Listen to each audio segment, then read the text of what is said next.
திமுக தலைவராகிறார் உதயநிதி. முன்னாள் முதல்வர் ஸ்டாலின் ராஜினாமா அறிவிப்பு அதிர்ச்சியில் திமுகவினர்.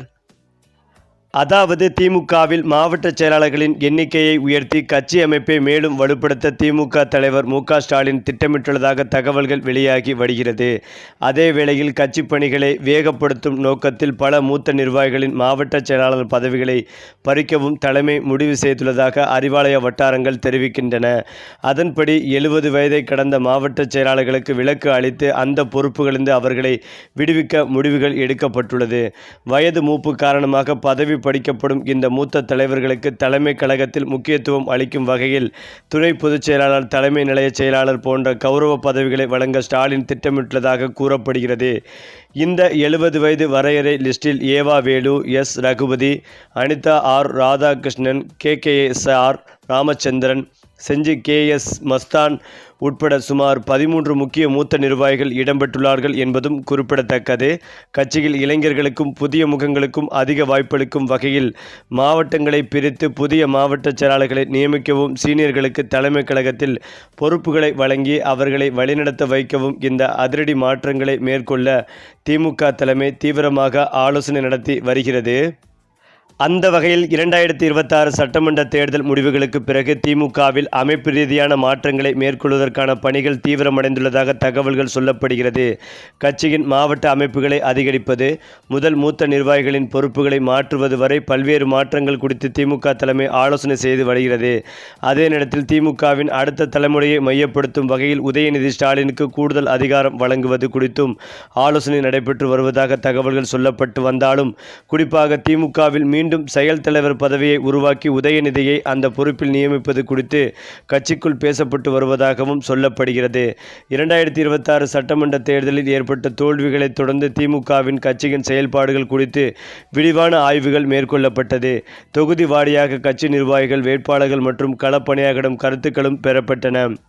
இந்த ஆய்வில் அடிமட்ட அளவில் கட்சியின் கட்டமைப்பை வலுப்படுத்த வேண்டிய அவசியம், நிர்வாகிகளுக்கும் தொண்டர்களுக்கும் இடையான இடைவெளியை குறைத்தல், தேர்தல் பணிகளை ஒருங்கிணைத்தல் உள்ளிட்ட பல்வேறு பரிந்துரைகள் முன்வைக்கப்பட்டதாக சொல்லப்படுகிறது. இதனை அடுத்துதான் கட்சியின் அமைப்பை மறுசீரமைப்பதற்காக அமைக்கப்பட்ட குழுவின் பரிந்துரைகளை அடிப்படையாக கொண்டு அடுத்த கட்ட நடவடிக்கைகளை மேற்கொள்ள திமுக தலைமை தயாராகி வருவதாக சொல்லப்படுகிறது. திமுகவில் தற்போதுள்ள மாவட்ட அமைப்புகளை அதிகரிக்க முடிவு செய்யப்பட்டுள்ளதாக கட்சி வட்டாரங்களில் கூறப்படுகிறது. தற்போது 78 மாவட்ட அமைப்புகளை சுமார் 100ஆக அதிகரிப்பது குறித்து ஆலோசனை நடைபெற்றும் வருகிறது. மாவட்டங்களை சிறிய அளவில் பிடிப்பதன் மூலம் ஒவ்வொரு மாவட்ட செயலாளரும் குறைந்த எண்ணிக்கையிலான சட்டமன்ற தொகுதிகளை கவனிக்கும் வகையில் புதிய கட்டமைப்பை உருவாக்க திட்டமிட்டு வருகிறது. இதன் மூலம் தேர்தல் நேரத்தில் மட்டுமில்லாமல் தொடர்ந்து களப்பணிகளை கண்காணிப்பது, வாக்குச்சாவடி அளவில் கட்சி அமைப்பை வலுப்படுத்துவது, இளைஞர்களை கட்சி பணியில் ஈடுபடுத்துவது உள்ளிட்ட நடவடிக்கைகளை தீவிரப்படுத்த முடியும் என திமுக தலைமை கருதுகிறது. 70 வயதுக்கு மேற்பட்ட மாவட்ட செயலாளர்களுக்கு மாற்றம் எப்படி தெரியுமா? இந்த அமைப்பு மாற்றத்தில் வயது முதிர்ந்த மாவட்ட செயலாளர்களின் பொறுப்புகளை மாற்றுவது குறித்தும் ஆலோசனை நடைபெறுவதாக கூறப்படுகிறது. குறிப்பாக 70 வயதை கடந்த மாவட்ட செயலாளர்களில் சிலரை மாவட்ட பொறுப்புகளிலிருந்து மாற்றி இளம் தலைமுறையைச் சேர்ந்த நிர்வாகிகளுக்கு வாய்ப்புகள் வழங்குவது குறித்து திமுக தலைமை பரிசீலித்து வருவதாகவும், அந்த வகையில் 70 வயதுக்கு மேற்பட்ட மாவட்ட செயலாளர்களில் 13 பேரின் பெயர்கள் மாற்றம் தொடர்பான பரிசீலனைகள் இடம்பெற்று வருவதாக கட்சி வட்டாரங்கள் சொல்லப்படுகிறது. காஞ்சிபுரம் தெற்கு கா. சுந்தர் 72 வயது, ராணிப்பேட்டை ஆர். காந்தி 80 வயது, இதுபோல் 13 பெயர்களும் அடிபடுகிறது.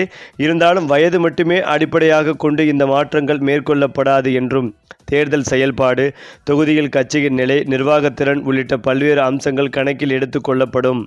மாவட்ட செயலாளர் பொறுப்பிலிருந்து மாற்றப்படும் மூத்த நிர்வாகிகளை முழுமையாக ஓரங்கட்டாமல் அவர்களின் நீண்ட கால அரசியல் அனுபவத்தை பயன்படுத்தும் வகையில் மாநில அளவில் முக்கிய பொறுப்புகளை வழங்கவும் திட்டமிட்டுள்ளதாக சொல்லப்படுகிறது.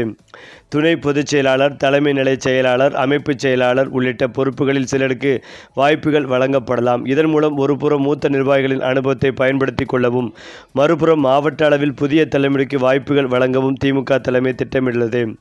திமுகவின் இந்த அமைப்பு மாற்றங்களில் உதயநிதி ஸ்டாலின் பங்கு முக்கியத்துவம் பெறுகிறது. தற்போது எதிர்க்கட்சி தலைவராகவும் திமுகவின் இளைஞரணி செயலாளராகவும் இருக்கும் உதயநிதிக்கு கட்சியின் அடுத்த கட்ட செயல்பாடுகளில் கூடுதல் அதிகாரம் வழங்குவது குறித்து ஆலோசனை நடைபெற்று வருகிறது. குறிப்பாக கட்சியின் மாவட்ட அமைப்புகள் மறுசீரமைக்கப்பட்டு இளைஞர்களுக்கு அதிக வாய்ப்புகள் வழங்கப்படும் நிலையில் அந்த புதிய அமைப்பை ஒருங்கிணைக்கும் பொறுப்பை உதயநிதியின் கீழ் கொண்டு வருவது குறித்தும் ஆலோசிக்கப்பட்டு வருகிறது. திமுகவில் செயல் தலைவர் பதவி ஏற்கனவே இருந்துள்ளது. 2017இல் மு.க. கருணாநிதி உடல்நலக்குறைவால் தீவிர கட்சி பணிகளில் ஈடுபட முடியாத நிலையில் மு.க. ஸ்டாலினுக்கு செயல் தலைவர் பதவி வழங்கப்பட்டது. பின்னர் கருணாநிதி மறைவுக்கு பிறகு மு.க. ஸ்டாலின் திமுக தலைவரான நிலையில் செயல் தலைவர் பதவி தொடரவில்லை. இந்த நிலையில் தற்போது அந்த பதவியை மீண்டும் உருவாக்கி உதயநிதி ஸ்டாலினுக்கு வழங்குவது குறித்து கட்சிக்குள் ஆலோசனை நடைபெற்று வருகிறது.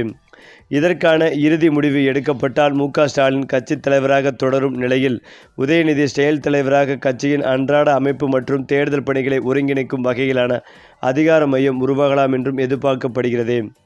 அதே நேரத்தில் திமுக பொதுச் செயலாளர் துரைமுருகனின் பொறுப்பு குறித்தும் கட்சிக்குள் ஆலோசனை நடைபெற்று வருவதாக தகவல்கள் தெரிவிக்கின்றன.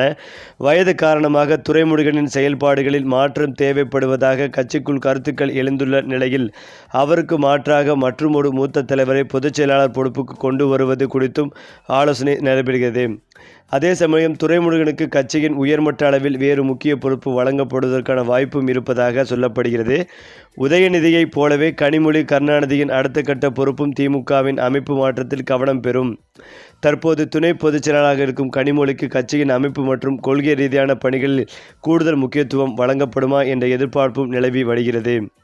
இதனால் இந்த அமைப்பு மாற்றம் என்பது மாவட்ட செயலாளர்களை மாற்றுவது என்ற அளவில் மட்டுமில்லாமல் திமுகவின் அடுத்த தலைமுறை அதிகார சமநிலையிலும் மாற்றத்தை ஏற்படுத்துமா என்ற கேள்வியும் எழுந்துள்ளது. 2026 தேர்தலுக்கு பிறகு தமிழக அரசியலில் இளைஞர்கள் வாக்காளர்களின் அரசியல் போக்கு அனைத்து கட்சிகளின் கவனத்தையும் ஈர்த்துள்ளது. சமூக வலைதளங்கள், டிஜிட்டல் பிரச்சாரம், புதிய தலைமுறை அரசியல் தொடர்பு ஆகியவற்றில் தாவேகா முன்னெடுத்த முயற்சிகள் திமுக உள்ளிட்ட பாரம்பரிய கட்சிகளுக்கு புதிய சவாலை உருவாக்கியுள்ளன. இதற்கு பதிலளிக்கும் வகையில் திமுக இளைஞர்களை கட்சியின் அமைப்புக்குள் அதிகளவில் கொண்டு வரவும் டிஜிட்டல் தளங்களில் கட்சியின் செயல்பாட்டை வலுப்படுத்தவும் முயற்சிகளை மேற்கொண்டு வருகிறது. ஜென்சிசட் திமுக என்ற கட்சிகள் முயற்சிகள் முன்னெடுக்கப்பட்டாலும் தாவேகாவின் டிஜிட்டல் அணிகளுக்கு இணையான தாக்கத்தை ஏற்படுத்தவில்லை என்ற மதிப்பீடு கட்சிகள் இருப்பதாக கூறப்படுகிறது. இதனால் சமூக வலைதளங்களில் மற்றும் மாற்றத்தை ஏற்படுத்தாமல் கட்சியின் அடிப்படை அமைப்பிலேயே தலைமுறை மாற்றத்தை கொண்டு வர வேண்டும் என்ற முடிவுக்கு திமுக தலைமை வந்துள்ளதாக சொல்லப்படுகிறது. மிஸ்டர் கழுகு தூக்கத்தில் அறிவாலயம் தயக்கத்தில் உடன்பிடிப்புகள். அதாவது இந்த சூழ்நிலையில் திமுக செயற்குழு கூட்டம் ஆகஸ்ட் 22ஆம் தேதி நடைபெற உள்ளது.